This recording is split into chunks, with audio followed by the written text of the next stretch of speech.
MM குக்கிங்கில் என்ன பார்க்க போகிறோன்னா உளுந்து கஞ்சி. வாங்க எப்படி செய்யறதுன்னு பார்க்கலாம். நல்லா தோல் உளுந்து கிடச்சா வாங்கிக்கணும். நல்லா ஒரு கிளாஸ் அளவு போட்டிருக்கேன். இதை நம்ம நல்லா செவக்க வறுத்துக்கலாம். நல்ல வாசனை வரணும், அந்த அளவு நம்ம இதை வறுத்துக்கலாம். இது ரொம்ப உடம்புக்கு ரொம்ப நல்லது. நம்மளை போல இருக்கவங்களாம் டெய்லி சேர்த்துக்கலாம். ஒரு கிளாஸ் கஞ்சி வச்சு குடிச்சிட்டா இந்த கை கால் வலி, இந்த முட்டி வலி அதெல்லாம் இருக்காது. இந்த அளவு நல்லா வறுத்துக்கலாம். நல்லா வாசனை வந்துருச்சு உளுந்து. இப்போ நம்ம இதை பிளேட்டில் கொட்டி ஆற வச்சுக்கலாம். அப்படியே ஆறட்டும். 1/4 கிளாஸ் அரிசி எடுத்துக்கலாம். இதையும் நம்ம வறுத்துக்கலாம். அரிசி ரொம்ப நிறைய போட வேணாம், ரொம்ப குழம்பு வரும். இந்த அரிசி கூடவே 2 ஏலக்காய் போட்டு நம்ம வறுத்துக்கலாம். நல்லா அரிசி நல்லா பொரியட்டும். ரெண்டும் சேர்ந்து நல்லா ஆறட்டும்.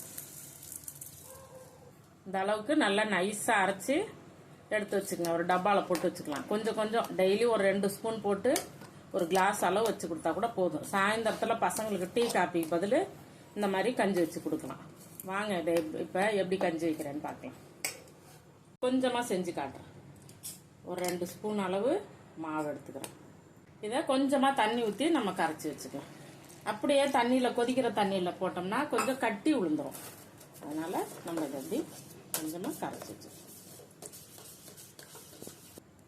2 ஸ்பூனுக்கு ஒரு கிளாஸ் 1.5 கிளாஸ் அளவு தண்ணி ஊற்றிங்க. கூட நம்ம அந்த கரைச்சி வச்சுருக்க மாவை சேர்த்துக்கலாம். தண்ணி கொதிச்சோன்னு நல்லா கைவிடாமல் இப்போ கிண்டிக்கலாம்.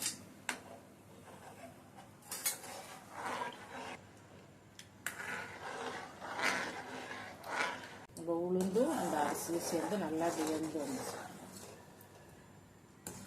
அது கூட கொஞ்சம் வெல்லம் சேர்த்துக்கலாம்.